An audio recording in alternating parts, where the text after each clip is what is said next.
take that rope off, and we're going to count to 3. 1, 2, 3. He kicks out of that double loop, and he goes back to the herd. All right, now what you saw was a 7-month-old. Next, you're going to see a 7-year-old. Their horns grow from 6 inches to a foot a year. So this one is 7 years old, and his horn's almost 7 foot. Okay?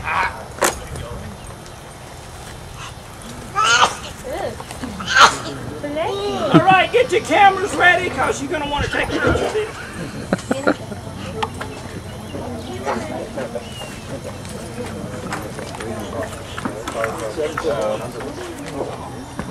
Come on.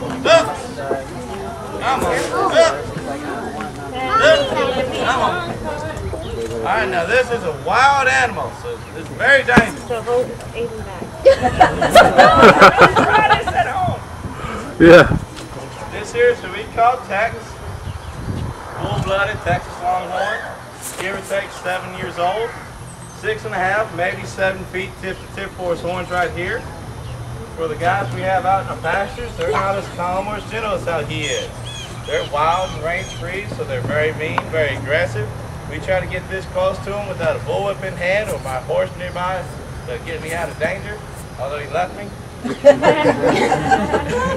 If we weren't fast enough or safe enough around these guys, he could take these sharp horns, hook me and gore me, even my horse, and do a lot of damage very easily, very quickly. So he had to be extremely sharp and aware of working these guys.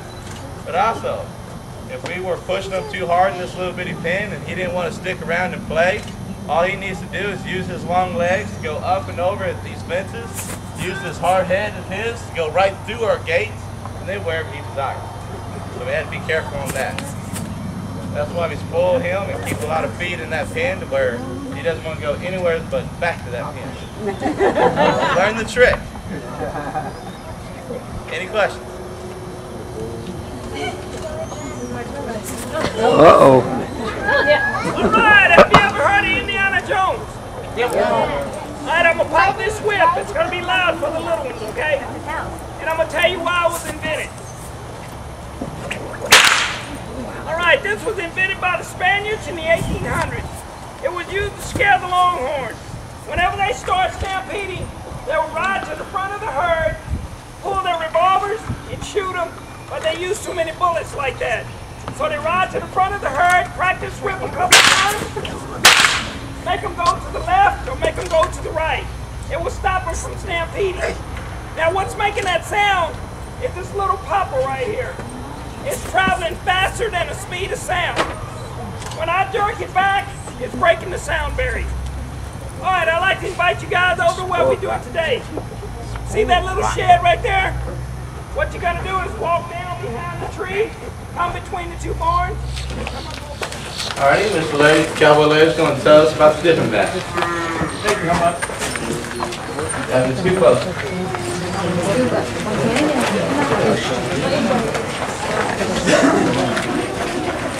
All right, guys, what we have here is called a dipping bag.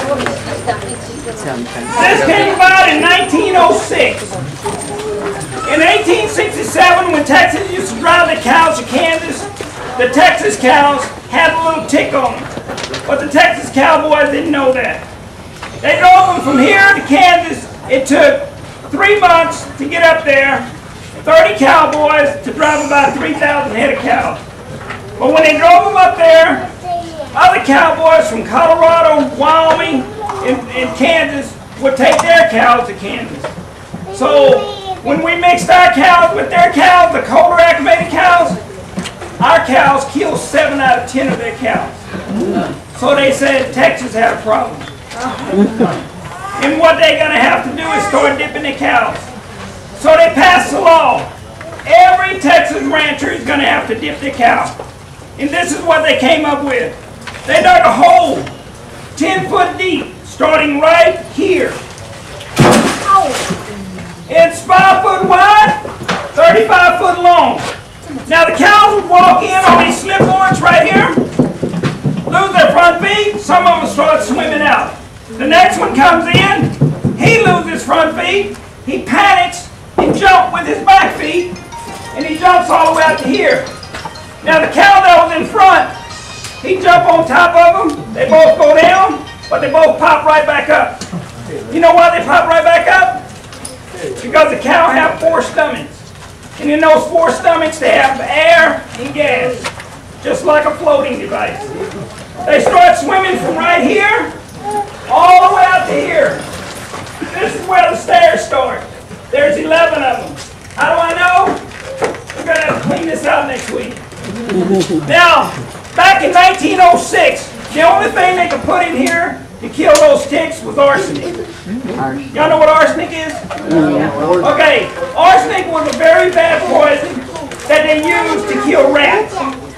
And they put it in this water, but they diluted so much, it didn't kill the cow, it did kill the tick.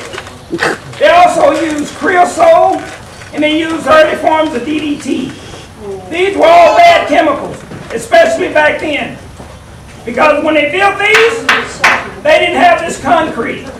What they did was line the side with wood to keep it from collapsing. But after so many years, the wood would start letting the water leak, along with that arsenic. Started getting into people's drinking water. So they eradicated the tick in 1942, but they closed these down. They didn't only close them down, they covered them up. This one was covered up as well with sand. But in 1986, they saw the historical value of this ranch. They asked Congress to reopen it.